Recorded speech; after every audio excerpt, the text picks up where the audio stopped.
Yesterday, Dr. Fred Matiangi sat down with Sam Gituku of Citizen TV and they had a very explosive interview. Now, in this video, I want us to look into what was said and the possible ramifications that it may have on the political field moving forward. And with no further ado, let's get after it. Number one, Sam Gituku asked about Msando's murder, but Matiangi one-upped him by circling back to Kenei. Those who don't remember Kenei, that's Ruto's personal bodyguard, who was killed because of shady deals in the office of the deputy president back in the day. Here's a tip. The director at IBC, in the lead up to 2017 election, he was killed and his body found late July. What do you know about that?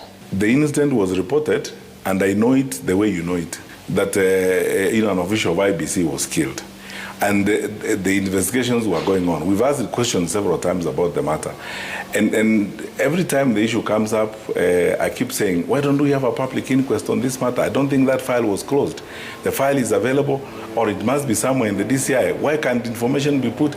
If anybody has information of any kind implicating anybody, what stops them from putting the information out? Okay, there are so many of those matters. There is Msando, there is Jacob Juma, later on the one of 2022 of Kenei, and so on. There are those matters. When DCI tells you the file is open, they're looking for information. So by raising the Kenei matter, you best believe no one in Kenya Kwanza will have the audacity to talk about Msando, because they have their own skeletons to deal with in public. You raise Msando, we raise Kenei. That's how the Matiangi team is moving. Order for order, murder for murder, based on the regime. It's not like both of them are culpable, but the murder did happen during both of these gentlemen's tenures. Number two, Matiangi raised a very good question. And the question was, if you have intelligence that the opposition leaders are the ones organizing and bringing goons to Nairobi during protests, why are you not acting on the intelligence? Why not act and arrest them beforehand? Why would you have all this information and sit on your hiney to wait for things to happen, then tell people, we had information that this and this person was doing it? Just act. That's what Matiangi is technically saying. Here's the tip. I don't want to pretend. I know for sure that the National Intelligence Service listens to our phone calls and so on and so forth. This happens. They have ways of collecting intelligence. So how is it that if they know that Sam is recruiting goons from Roysambu to bring them to Nairobi, why wait until the goons get to Nairobi? From where I sit, that's a very good question, considering Murkomen is saying too much, all while providing very little evidence and expecting the public to buy the cheap lies. If someone tells you they had very good intelligence that David Wafula mobilized 10,000 youths to go protest in Nairobi, you would expect someone to act on that. If you say it is Gachagua, go arrest him. Bring the charge sheet with the evidence, the audio files, the video files. Let's have 2 or 3 protected witnesses to testify against Gachagua or the others. But if you just come out to say, this one did it, this one did that, and we have the intel, but you're doing nothing, then you have nothing. All you have is stories at Jabba, and no one is buying. Number 3, Sam Gituku wanted to know Matiangi's wealth, and Matiangi basically told him to mind his business. Here's a tip. Would you know how much you're worth? No. You don't know? And even if I did, that is not for public consumption, because I'm not a public official and you're not a commission to which I'm supposed to declare my wealth.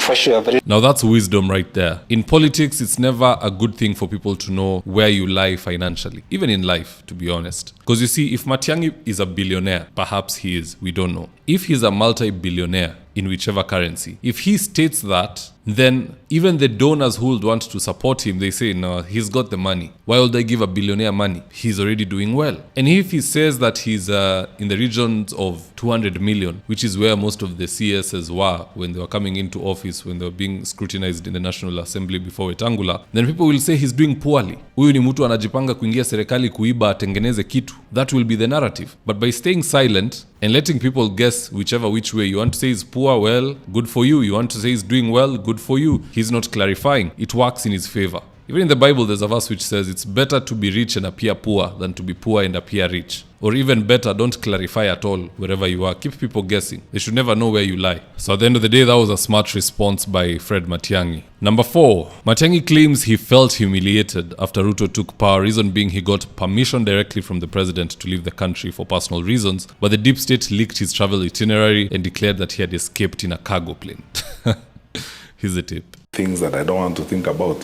When you wake up in the morning and find your passport details and your travel details are exposed to the public, they have been published by a government agency, and you did not leave the country secretly.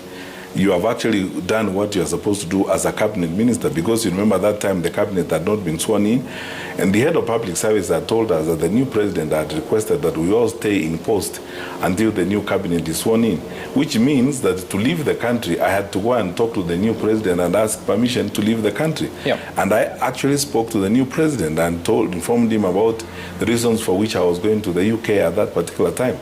Now, when you have traveled in that kind of manner, in a very official manner, and then you get state agencies publishing your passport details, your travel details, government officials claiming, or bloggers associated with the government claiming that you have run away in a cargo plane and so on and so forth, what can be more humiliating and very frustrating to you as an individual? And nothing has happened. It's just a change of government that has happened. Anyway, yeah. While I'm on that, since you have asked me, I think it's good to be fair and objective and say I'm very grateful to Professor Kindiki, who was my immediate successor as the Minister for Interior, because of all the people in that particular environment and that particular context, he's the one who expressed himself very responsibly and in a manner that I thought was humane. To be honest, Matiangi did well to clear the air in regards to why he left the country and how he left, because people were saying alitoroka. But at the same time, he needs to stop using kids' gloves with Kindiki and Ruto. If you are going for president, you should not be saying how Kindiki was so nice to you. Lima hii watu. Kenyans want a tingatinga yenye inaenda ikingoa uchafu kwa shamba, si kupita kando kando around the corners. And Matiangi is somebody who can hit these people and hit them hard because he's been in the system. Rigathi was there for just 2 years. He has come out and revealed all things. Ile RSF arms scandal, iwe scandal ya fertilizer, iwe ni nini, easy hotel wanajenga kwa misitu. He has exposed everything. Matiangi also has his set of intelligence, being the CS of Interior. He knows all the shady deals that these people did. If he wanted, he could be releasing them kama njugu, the way Gachagua does every other day. That will give him traction.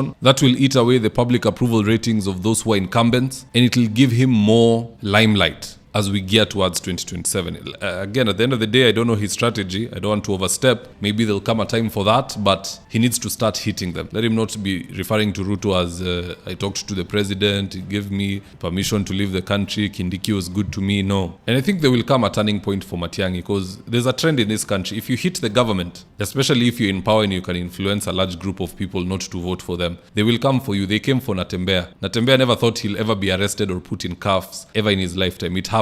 That shifted his mental psyche. Now he's gone all in against Kenya Kwanza. Matiangi might have to be refined by fire. Sijui ni nini Kenya Kwanza itafanyia Matiangi that will make him say, screw it, twende tukiendanga. That is the day people will know the real Matiangi. But for now, ametupea a snippet, a glimpse. And it's a good start. I'll give him a solid 8 out of 10. He's now operating in the lower gears. Gear 1, 2, ndo gari imeanza kutoka. As we move, I'm expecting him to pick up speed. Na hizo kids gloves awache kando. Sasa ni man to man. Mundu humundu, person to person. That is the kind of politics we want to see from Matiangi, but it's a good start at the end of the day. Now that's just my opinion, guys. Do let me know your own comments in the comment section below, and I'll do my best to read them and to give you a response. And in the event you're here for the first time, please go and hit the subscribe button. And if you're watching for a different platform, just head on over to YouTube, search for David Wafula. Hit the subscribe button, you're going to be getting a ton of content of this nature. If politics is something you're passionate about, this is definitely the one channel that you really, really need to subscribe to. Alright guys, adios.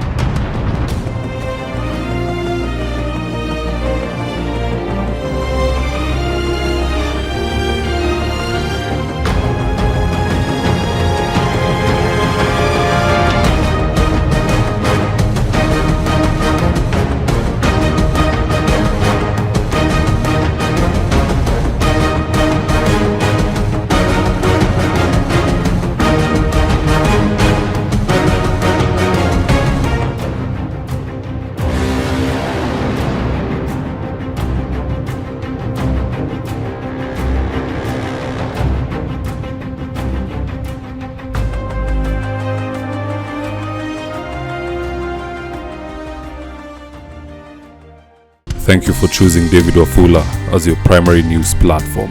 We put countless hours in research, recording, and editing. By showing up each and every day to watch our videos, you encourage us to generate more videos for the viewers. We are on a mission to inform, educate, and build a better tomorrow. To our thousands of followers in a world full of presidents, kings, and queens, you are the real gem. Adios.